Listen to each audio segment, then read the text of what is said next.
Hello, Malma Angeles. We're moving to the next stage of the pandemic, and as the world resets to the new normal, we find ourselves seeking the right balance between health and livelihood, constantly adjusting the boundaries between liberty and responsibility. Now to the news.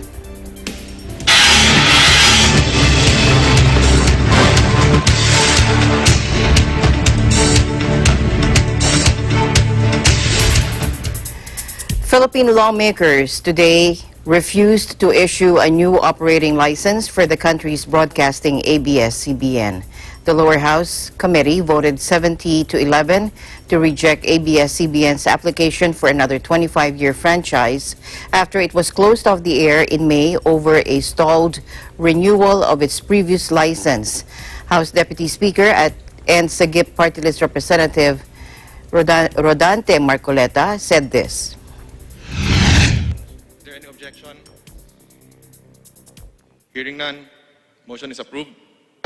Mr. Chair, Kong Defensor. for purposes of transparency, I move that we authorize the chairman of the Committee on Legislative Franchises to release the TWG report and the adopted committee resolution to the public and other committees of the House. I so move, Mr. Chair. There is a motion. Any second? I second, Mr. Chair. Any objections? Hearing none, motion is approved. Mr. Chair, mukha pong tapos na ang usapin ngayong araw na ito. Mr. Chair, I move to adjourn. Mr. Chair, 85 members ang present, 44 po pala yung majority na kailangan. So, ang nag-yes, 70. Ang nag-no, 11. Dalawang ang nag-inhibit, isang nag-abstain. Resolution to deny ABS-CBN's franchise application is hereby adopted. Pursuant to Section 49 of the Rules of the House of Representatives, all House bills and House resolutions relative to the grant or renewal of the franchise application of ABS-CBN Corporation are hereby laid on the table. I think they were unable to unload the burden of proving to us that they are deserving to be granted anew with this special privilege. There are too many to be ignored. Talagang maski kami, malungkot kami. Sino naman ang hindi malulungkot na mawalan ng trabaho yung ating mga manggagawa? Pero sa puso nila, makikita rin nila siguro na at mauunawaan nila kung bakit ganun ang naging pasya namin. Alam mo, ako hindi ako nagpasya sa sarili ko eh.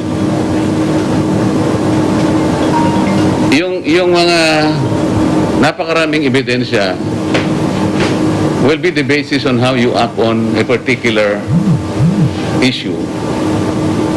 In my case, you know, mapansin niyo siguro na, well, siguro trabaho ko talaga yun, and it's my training. It's all their documents.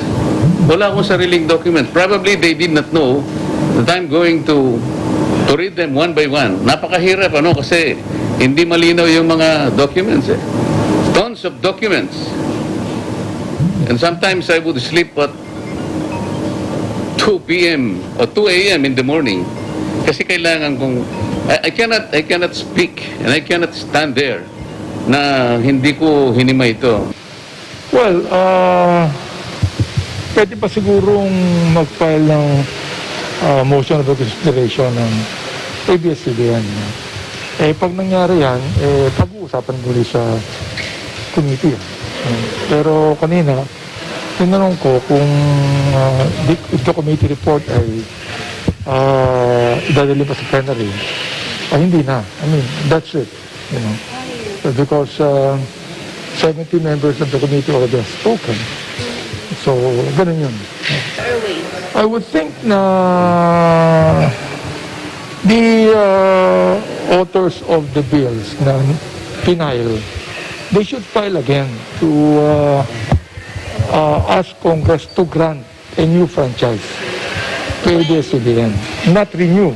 Pagkatapos na yun, wala na yun. To grant a new franchise.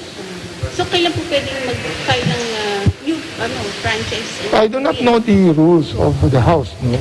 So, palagay ko, as soon as possible, they can, the congressmen can always file. Well, the same setup, the same organization. It was rejected. It's 70 against 11. The chairman of the Committee on Legislative Franchises to release the TWG report. Representative Mike Defensor earlier said that because this was a, quote, historic moment for the House of Representatives and the Filipino nation, the members of the committee who voted yes, adopting the committee resolution should be named as co-authors. The motion was approved without any objections. Alvarado then moved to adopt the other findings and recommendations contained in the TWG report as discussed in the previous hearings on the ABS-CBN franchise renewal. The motion was then approved since there were no objections. The last hearing discussing issues against ABS-CBN happened on Monday, July 6, which ended almost midnight as lawmakers discussed the alleged biased reporting of the media giant, the last of issues raised against the network. The other issues raised in the past hearings were on the dual citizenship and alleged dual allegiance of its chairman emeritus Geunhye Gabi Lopez III. Lopez is a dual citizen, both a natural-born Filipino and an American citizen. It cited a constitutional provision stating that dual allegiance of citizens is inimical to the national interest and shall be dealt with by law. It further referred to the constitutional requirement that mass media companies should be 100% owned and managed by Filipinos. The alleged foreign ownership of the media network through Philippine Depositary Receipts, or PDRS, bought by foreigners. It said the mechanism of corporate layering employed by ABS-CBN and ABS-CBN Holdings effectively makes the PDR holders the indirect owners of the underlying shares of stock of ABS-CBN. It highlighted that the foreign holders of PDRS practically own 187 million underlying shares of ABS-CBN Corp., which is already 62% of the total. Its alleged tax avoidance schemes. ABS-CBN has also maintained that it did not violate the terms and conditions of its legislative franchise by availing of tax incentives offered by the government. However, the panel said a tax clearance does not absolve a taxpayer of tax liabilities and delinquencies, nor from acts of fraud or tax evasion. It also argued that the continuous practice of ABS-CBN in navigating through the loopholes of the system and tax laws appear to have reached the extent of depriving the government of taxes due, its use of multiple channels in violation of its original franchise. The report said the ABS-CBN used frequency channel 43 to generate multiple channels or programs to be included in its digital television service, TV Plus box, which continued even beyond the expiration of the demonstration permit in June 2015. It also said there's no authorization from the NTC on record allowing ABS-CBN to produce the TV Plus box containing multiple channels, much less to sell it for profit. And the violation of labor laws with its failure to regularize its workers, and that there are 67 pending cases against the company and the National Labor Relations Commission and various courts. It also noted that former employees who have previously filed cases against ABS-CBN testified that they were illegally dismissed because they formed unions. And these former employees also declared that they were made to sign employment contracts containing a waiver of the right to regularization. Hundreds of ABS-CBN employees, including some of its biggest stars, protested outside Congress today in a last-ditch effort to convince lawmakers to vote in their favor. ABS-CBN said previously that about 11,000 jobs could be lost due to the shutdown. Presidential spokesperson Harry Roque meanwhile said the committee's decision was the sole prerogative of Congress.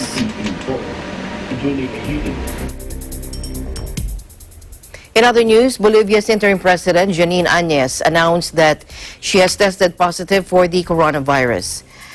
The 53-year-old said in a video on Twitter that she would remain in quarantine for 14 days before taking another test. Áñez becomes the second South American president in a matter of days to contract the coronavirus, after Brazil's Jair Bolsonaro announced his positive result on Tuesday. The interim leader's illness comes with Bolivia gearing up for a general election in less than 2 months, despite being in the middle of the coronavirus pandemic. Voy a seguir trabajando de manera virtual desde mi isla y quiero agradecer a todos los bolivianos. Medical staff at a private hospital's intensive care unit in the northern Colombian city of Medellin treat an increasing number of patients with the novel coronavirus, which has prompted the government to send more resources, including ventilators that will allow the unit to expand. Take a look.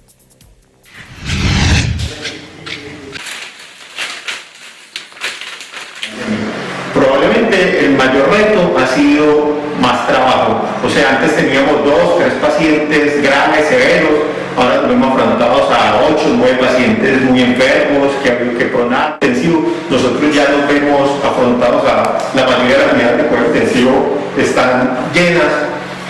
Entonces es una patología compleja que requiere un manejo complejo y es dispendioso, pues aumentó el trabajo de todo el equipo profesional, médicos, enfermeras, terapeutas, o sea, es complejo, yo creo. Its coronavirus cases reached 133,973 with a total of 4,714 deaths and 56,272 recoveries. On July 7, a further extension of the nationwide lockdown until August 1 was announced by President Ivan Duque, who has also confirmed that municipalities with no coronavirus infections or with low-rate infections would be allowed to open restaurants, theaters, and gyms under strict protocols at the request of mayors. In other news, the mayor of Seoul, a contender to be South Korea's next president and a former human rights lawyer, took his own life a day after he was accused of sexual harassment, according to authorities. Take a look. Park Won-soon, whose body was recovered on a mountain in the capital, is by far the most high-profile politician to be implicated in a harassment case in South Korea, a highly patriarchal society where the #MeToo movement has led to the fall of scores of prominent men in multiple fields. Park offered a general apology in a suicide note, handwritten with ink and brush, found at his official residence and released by city authorities. He wrote, quote, "I'm sorry to everyone. I thank everyone who has been with me in my life. I'm sorry to my family, to whom I only caused pain." A heavyweight figure in the ruling center-left Democratic Party, Park ran South Korea's sprawling capital, home to almost a fifth of the national population, for nearly a decade. He won 3 elections while promoting gender and social equality and did not shy away from expressing his ambitions to replace incumbent President Moon Jae-in in 2022. His death came a day after his former secretary filed a police complaint said to involve sexual harassment against him. According to a document purporting to be the statement of Park's victim, who worked as his personal secretary from 2015, he committed sexual harassment and inappropriate gestures during work hours, including insisting she hug him in the bedroom adjoining his office. The police confirmed a complaint and had been filed but declined to confirm the details. Park's death means the investigation will automatically be closed. And staying in Seoul, a court there slashed disgraced former President Park Geunhye's prison terms by 10 years in what should be the final ruling over the corruption scandal that brought her down. The country's first female president was impeached in 2017 after huge street protests against her rule. She'd been serving a combined 30-year jail term for bribery, abuse of power, and receiving money from the National Spy Agency. But on appeal, the Seoul High Court sentenced Park to 15 years in prison for bribery and a further 5 years on the other charges. Park failed to fulfill her constitutional obligations as a president, but did not use the illegally gained funds for her personal benefit. The judges said this in a statement. She was also fined and ordered to forfeit a total of 21.5 billion won, or $17.9 million US dollars, a slight reduction on her previous penalty. The decision comes after an extended legal process involving multiple trials and appeals going as far as the Supreme Court. Park has been boycotting the proceedings, saying they are biased against her and was not present in court on Friday. In addition, she has separately been sentenced to 2 years in prison for election law violations, which applies consecutively.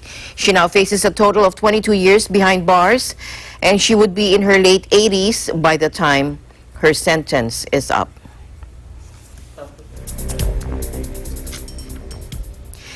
No plans of declaring another emergency in Japan amid an uptick of coronavirus cases. Joining us live from Japan is Dennis Liu. Hello, Dennis.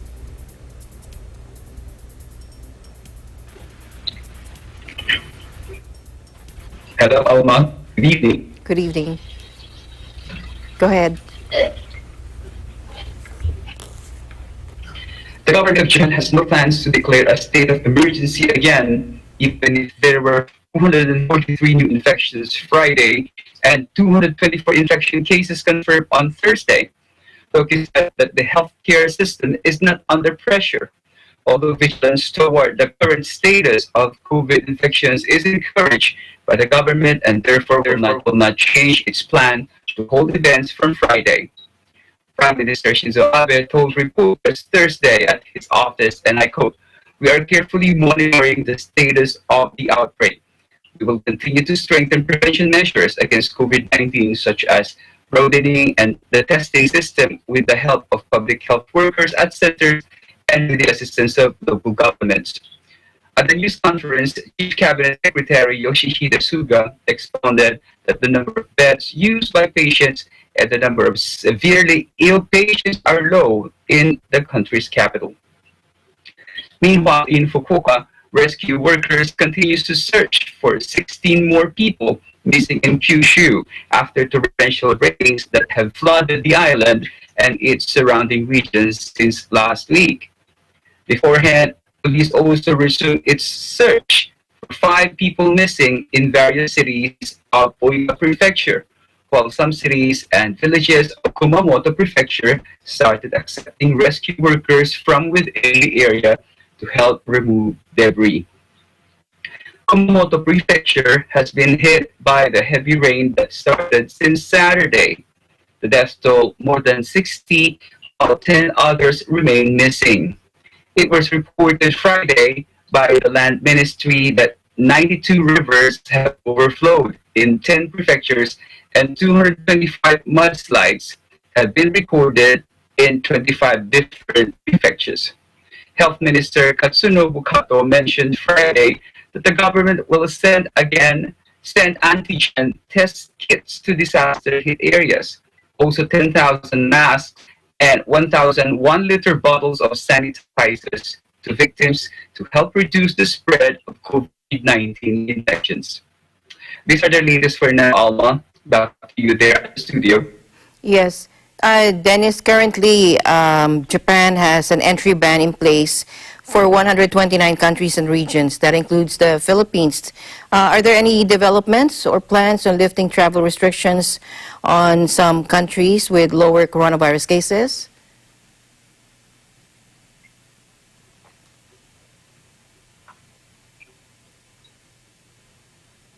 Yes, Alma. Actually, on July 1st, Japan added 18 more nations to its no-entry list, bringing the total number of banned regions to 129. Under the current restrictions, anyone who is not a Japanese citizen and has been to these countries or regions in the past 14 days will be denied entry into Japan. In the Asia Pacific, the countries banned are Australia, New Zealand, Bangladesh, Brunei, China, including Hong Kong and Macau, India, Indonesia, Republic of Korea, Malaysia, Maldives, Pakistan, Philippines, Singapore, Taiwan, Thailand, Vietnam. In North America, it's Canada, United States of America. There are also countries from the Latin America and the Caribbean, Europe, the Middle East, and countries from Africa, Alma. Japanese citizens who enter Japan from one of these regions must take a coronavirus test on arrival. Now, the developments just today, Alma, The Japanese government said it is looking to begin discussions with around 10 countries and regions including China, South Korea, and Taiwan next week on easing travel restrictions. The talks are expected to prioritize allowing business people to enter with other countries that have the outbreak under control, such as Brunei, Myanmar, and Laos, also under consideration.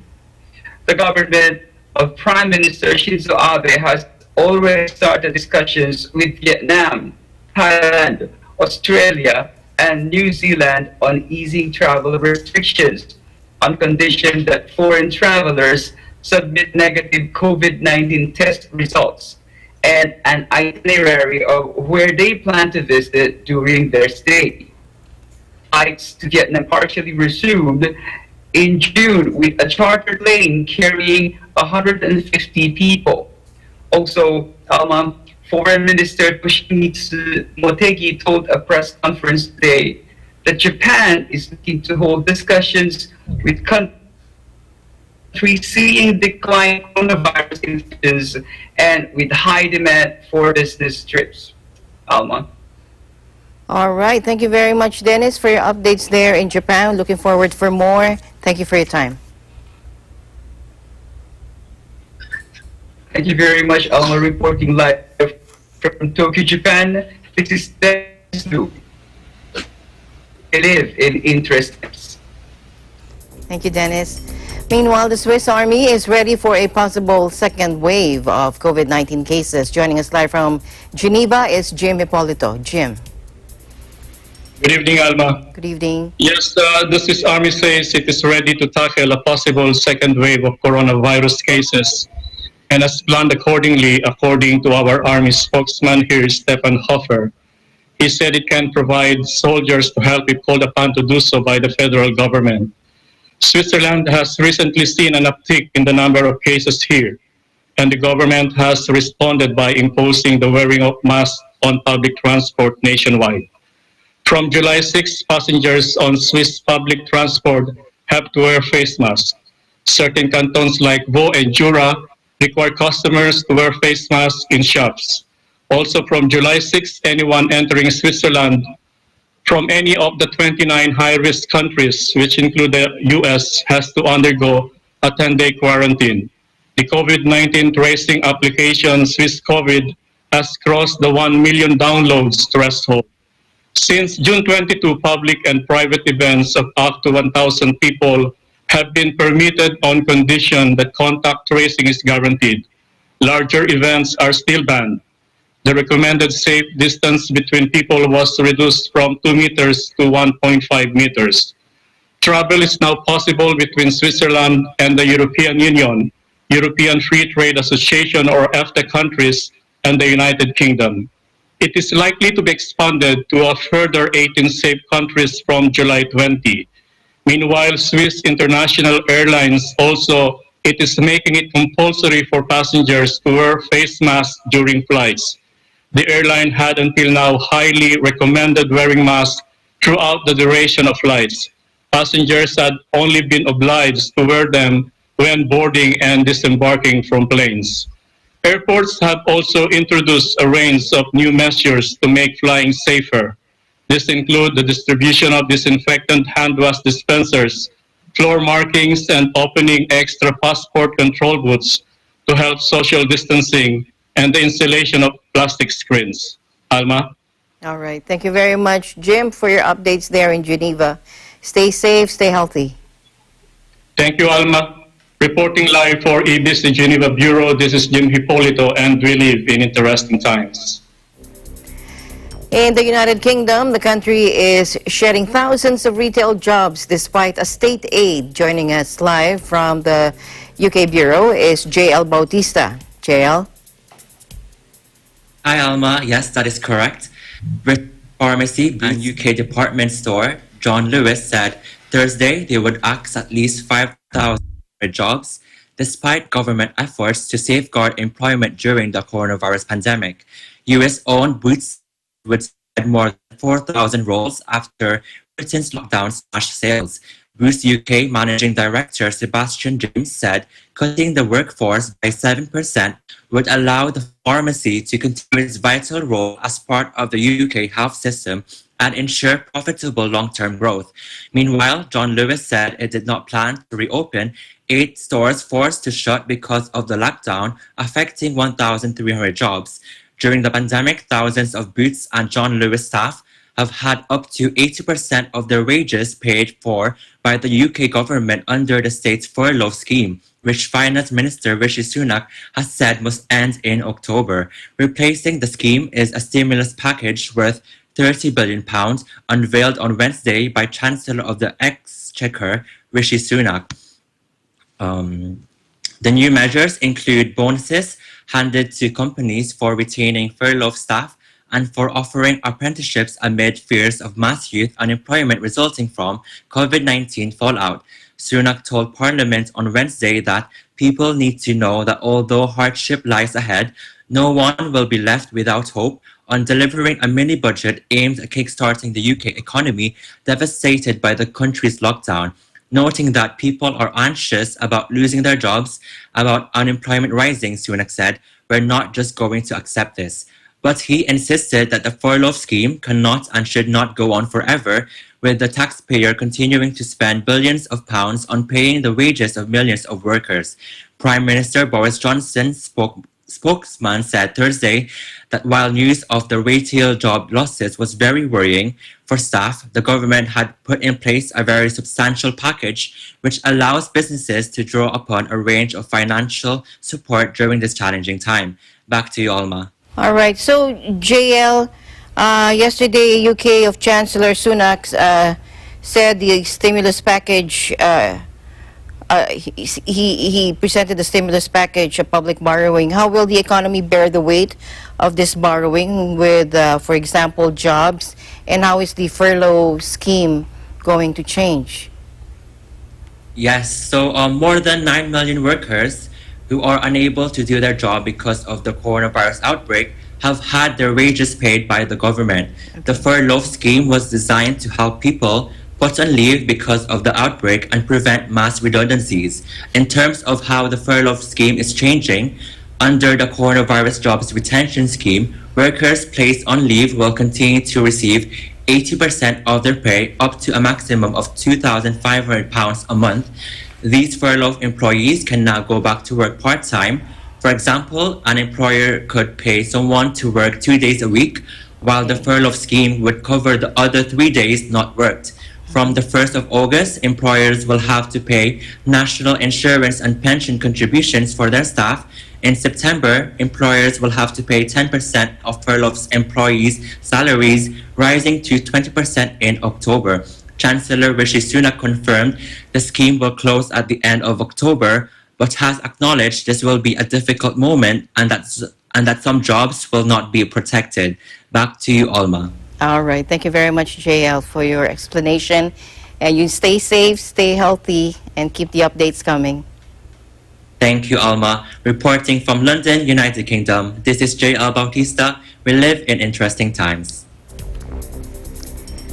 And staying in the UK, a hospital in British Prime Minister Boris Johnson's West London constituency said it had closed to emergency patients after an outbreak of coronavirus.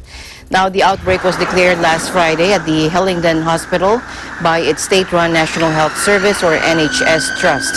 As of Tuesday, 70 members of staff were self-isolating, a number of whom have tested positive for the virus, according to a spokesman for the trust. As a result, the trust said the trust has taken the precautionary decision to close Hillingdon Hospital to emergency ambulances and emergency admissions. Britain's government has recorded more than 44,000 deaths in patients confirmed to have coronavirus, the highest toll in Europe, with official statistics showing the toll could be far higher. The country recorded 65,000 more deaths than usual in the 3 months to July as the virus spread nationwide. A lockdown imposed in late March is being eased, but Prime Minister Johnson, who spent a week in hospital himself with the virus, says he will act quickly to shut down localized outbreaks. Eagle News will be right back.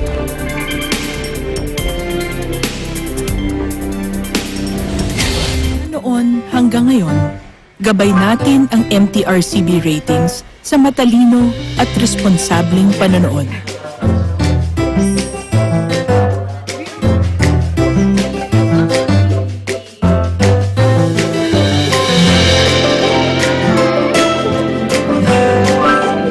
Sa tamang pagsunod sa MTRCB ratings, ginagawa nating ligtas at makabuluhan ang panonood ng bawat miyembro ng pamilyang Pilipino. Lumipas man ang panahon, hanggang may pamilyang Pilipino, andyan ang MTRCB. Landmarks, Linggo, alas 6 hanggang alas 7 ng gabi.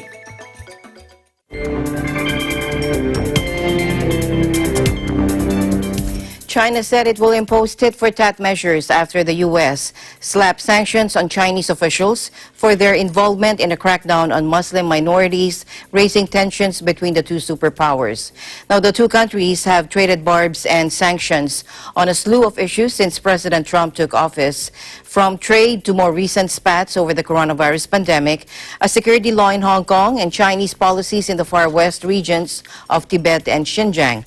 And the latest Chinese response followed a U.S. announcement of visa bans and an assets freeze on 3 officials, including Chen Guangguo, the Communist Party chief in Xinjiang and architect of Beijing's hardline policies against restive minorities. Take a look.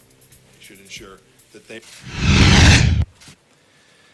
You know, Beijing claimed for months that it reported the outbreak of the virus to the WHO. Now, we know that's not true, too.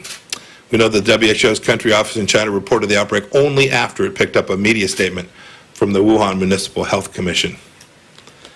Again, Beijing described Xinjiang's internment camps as vocational training camps. New reports of forced abortions and sterilizations add to a body of evidence that contradicts that. And Beijing said that for 50 years, they'd give the people of Hong Kong a high degree of autonomy. And you all have seen what's happened after only 23 years. Empty promises made to the people of Hong Kong and to the world. I want to give kudos to Google, Facebook, and Twitter for refusing to surrender user data to the Hong Kong government. Other companies should follow them and do the same. I want to direct everyone also to a letter that Undersecretary Keith Grok drafted to CEO, boards of directors, trade groups, commercial and investment firms, alerting them to the CCP's use of slave labor in Xinjiang and providing them with a set of governance recommendations for how they should ensure that they are not part and parcel of this terrible practice. Last China item. The CCP recently filed a boundary dispute with Bhutan at a meeting of the Global Environmental Facility. From the mountain ranges of the Himalayas to the waters of Vietnam's exclusive zone to the Senkaku Islands and beyond, Beijing has a pattern of instigating territorial disputes. The world shouldn't allow this bullying to take place. The U.S. decision is serious interference in China's internal affairs, grave violation of basic norms governing international relations, and it is deeply detrimental to China-U.S. relations. We reject and condemn that. Reacting to this wrong move, China decides to impose reciprocal measures on U.S. individuals and institutions with egregious behaviors on Xinjiang. Xinjiang affairs are China's domestic affairs. The U.S. has no right and is in no place to interfere. The Chinese government is determined to safeguard sovereignty, security, development interests, and to fight terrorist, separatist, and religious extremist forces, and to oppose foreign interference in China's internal affairs, including Xinjiang affairs. We urge the U.S. to withdraw this wrong decision, stop interfering in China's domestic affairs, stop harming Chinese interests. If the U.S. insists on going forward, China will take firm countermeasures.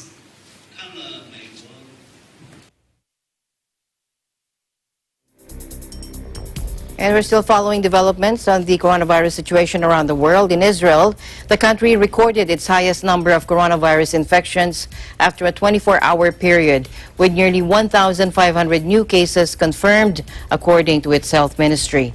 Prime Minister Benjamin Netanyahu admitted in a press conference that the decision to allow businesses, including bars and event spaces, to reopen may have been made too soon.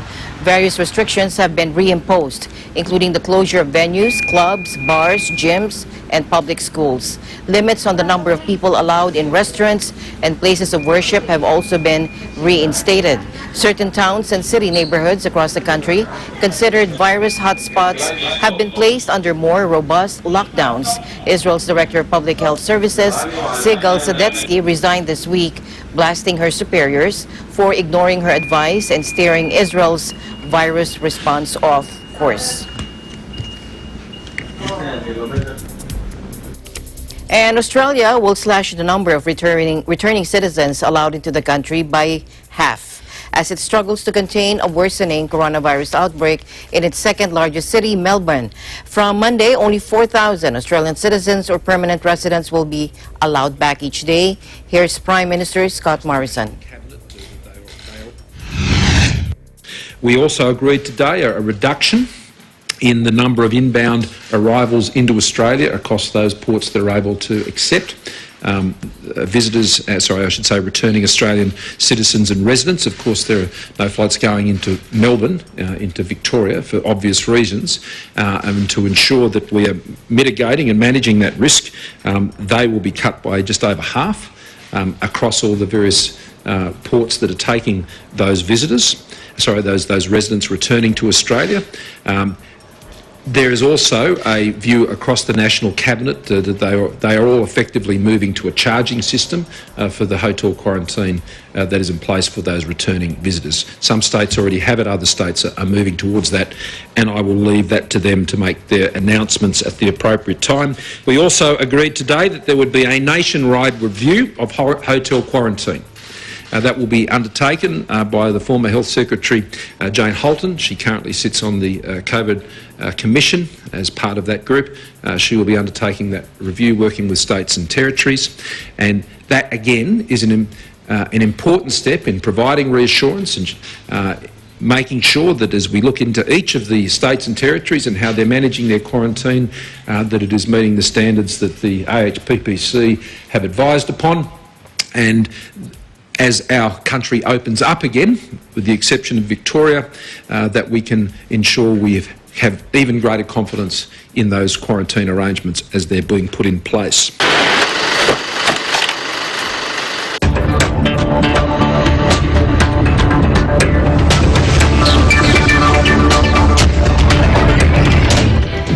AirAsia boss Tony Fernandez insists the top budget carrier would emerge stronger from the coronavirus pandemic despite its warning about its future, and said the airline was hopeful of raising a sizable cash injection. Fernandez said the coronavirus was by far the toughest challenge AirAsia had ever faced, but he also sought to strike a positive note. Let's listen in. You know, I never would have believed the aviation industry could be hit this hard. But, you know, we're still standing, we're still flying, we still have good load factors. And so, you know, this won't go on forever. And I think we'll come out stronger, and, you know, we're not wasting this crisis, we're taking opportunities. But we've been looking at about 7.5% across the group. 7.5%? We hope that's it, but we can't predict exactly. We'll have to do what we have to do to save this airline. It's the worst thing in the world to do. We hope to raise more than 1 billion, and excluding asset sales, etc. So, you know, the 2 billion figure is a number that we're targeting over a period of 6 months. But the fact is, after 2 months, we're 50% of where we were pre-COVID in domestic. So business can come back much quicker. I mean, I think long-haul international travel is going to take a while. Flying is not going to disappear. and if anything, airfares are going to go up a little bit, but not to a crazy level for us to kill demand, but enable us to have a very good margin, because pricing is now much more reasonable. On Monday, the AirAsia reported a record quarterly loss of 803 million ringgit or $187 million for the first 3 months of the year after being forced to ground its fleet due to the pandemic. Auditor Ernst Young said Tuesday that global travel restrictions had dented AirAsia's financial performance, with liabilities exceeding by 1.84 billion ringgit. And the company is just recovering from a crisis it faced earlier this year when Fernandez stepped aside as authorities probed unusual payments at the airline as part of a $4 billion graft scandal involving European plane maker Airbus. He returned to his post in March after being cleared by an independent investigation. The flamboyant Fernandez has carved an image for himself as Asia's answer to Richard Branson, shaking up Southeast Asian air travel with his carrier slogan, "Now everyone can fly." He has not been shy in flaunting his wealth and is the co-owner of London football club Queen's Park Rangers.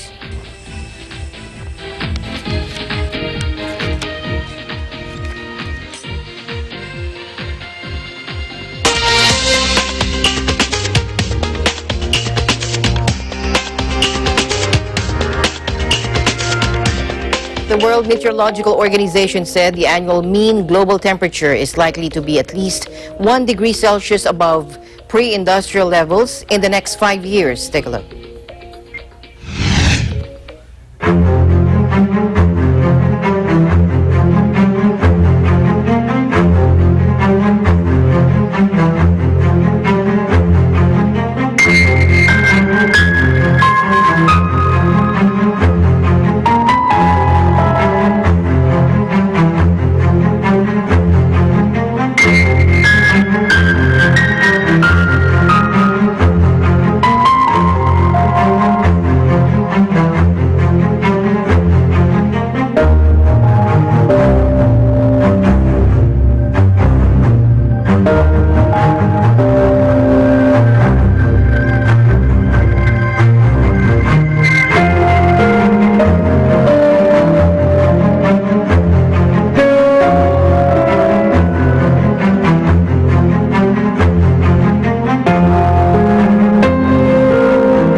NBA players have started arriving in Orlando to face life in the league's bubble at Walt Disney World ahead of Thursday's start of training camp workouts. Take a look. Players are tested for coronavirus upon arrival at the quarantine zone designed to prevent outbreaks, even as Florida becomes one of the latest U.S. epicenters of the deadly virus. They must pass another test at least 24 hours later to leave isolation and then partake of hotel restaurants with more than prepackaged offerings. Teams can begin training camp workouts once they have completed bubble arrival quarantine. Teams will start to scrimmage each other on July 22 ahead of the planned July 30 restart. Some players have been outspoken in their lack of confidence in the NBA bubble plan, which was assembled in consultation with the players' union and medical experts, as well as local and state officials.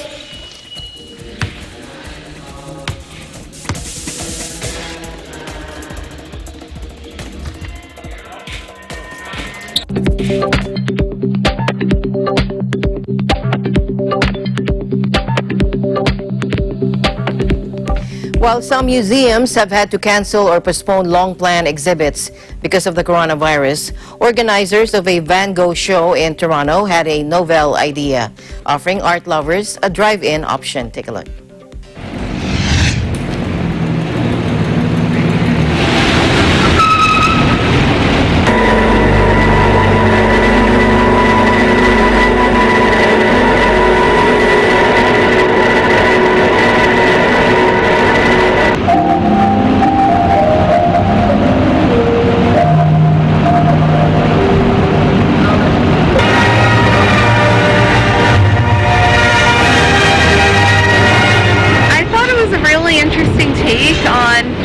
using like his artwork with multimedia technologies and combining it into just an immersive experience. It was safe with all the stuff that's going on in the world with the COVID. It was an experience. It was great, and I thank you. So drive-in is pretty neat because you've never had an experience like this in your car. Of course, you have your own environment, so if you're concerned about safety, it's superior. You sit inside the car, the projections are on your car, they're on the car beside you, and the feeling is almost as if the car is floating through the art. We're in a situation where everyone is exhausted with staying at home. They saw the value in creating something for the public to come out to. They saw the value in the arts continuing. So it was work. We had to figure everything out. But no, everybody involved, from the mayor of the city downwards, was involved and wanted to help make it happen. Then the drive-in's important because it's allowing people who are older or who have immunity issues to get out of their homes, and I'm happy that we're able to provide that. Really comes out of lockdown. The exhibit began this week with 2 viewing areas in a huge Toronto warehouse, one area with social distancing circles on the ground for those who prefer taking in their art on foot, and another for people in cars that drive right into the building. The Toronto show features a similar digital concept. Works by the Dutch painter are projected in high definition on walls and floors. The warehouse has space for up to about 10 cars at a time, parking in designated spots. Car engines stay off during the projection of the artworks, which is accompanied with music. The paintings are positioned so people can see them through their windshields. Some people take photos with their kids in their lap as they spend 35 minutes in the bold, intense world of Van Gogh.